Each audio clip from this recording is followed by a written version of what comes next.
কিছু মাছ হয়েছে, তো মাছের সাইজগুলো খারাপ না, বাসাগুলো বড়, এই দুইগুলো দিচ্ছেন 2.5 কেজি প্লাস, কাছাকাছি। বাকি যেগুলো আছে 1.5 কেজি 2 কেজি এরকম। আমরা আজকে এসেছি বারোনাই নদীতে মাছ ধরার জন্য। দেখতে পাচ্ছি, আপনাদেরকে দেখাচ্ছি। তো আজ আমাদের অভিজ্ঞ শিকারী এখন চার শো করবে, মাটি দিয়ে মিষ্টি চার ফিট সুন্দর। এই যে চারটা সে দেখে নিচ্ছে যে আসলে কোথায় করবে। তো চারটা চমৎকার হয়ে চারটি সে থ্রো করলো, দুটো বল। এই এই যে চমৎকার চমৎকার।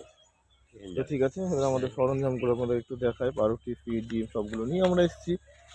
তো এবার হাসিল আমাদের পাউরুটিটা সুন্দরভাবে গুঁড়া করবে, আপনাদেরকে সেটা একটু দেখানোর চেষ্টা করবো। তো ঠিক আছে, আপনারা দেখতে থাকেন। এই যে আমাদের পাউরুটি ছিলা হচ্ছে এবার। পানি বেলা মাছ হবে, কমেছে না? কমলে মাছ হবে। কয়দিন আগে যে বৃষ্টি হলো দেশে, দেখতে পাচ্ছেন জানাতে মাছ হতে হবে। পানি কমে গেছে, জলবায়ু গেল ব্যবস্থা করে। আমাদের হাসিল ভাইকে আপনাদেরকে দেখাই দিই। আমাদের হাসিল ভাই অভিজ্ঞ একজন শিকারী, সে টিকিট পুকুর এবং নদীতে অনেক অভিজ্ঞ একজন শিকারী। তো সে কিন্তু পাউরুটিটা ছিলছে, লাল অংশ যেটা আছে সেই অংশটা কিন্তু আমরা মোটামুটি তুলে ফেলছি, কারণ এটা একটু পুরা গন্ধ বা একটু পুরা থাকে। তো সে কারণে আমরা সাদা অংশটা বের করে তারপর আমরা খুব সুন্দরভাবে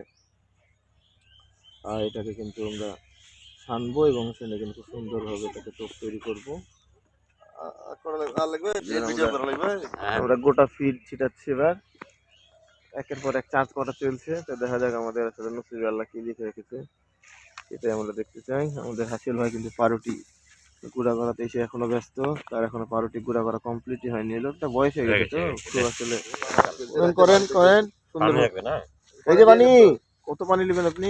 তো বাড়িতে ছিলেন না, এই যে শক্ত হবে কিন্তু ইয়ে দিলে মনে হয়। আপনারা প্রিপারেশন নেন, আমি খালি স্কুলে যান যান যান, সমস্যা নাই, যান আস, যান যান ফিরে আসেন, সমস্যা নাই।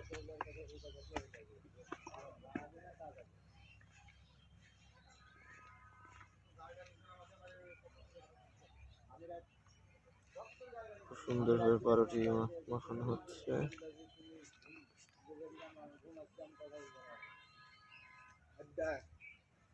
তাছাড়া মাল মাখায় মেডিসিন খেলা হবে এখানে।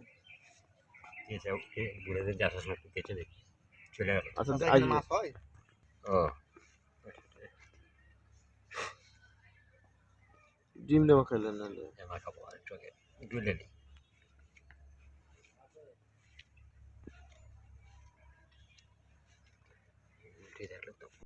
ঠিক আছে,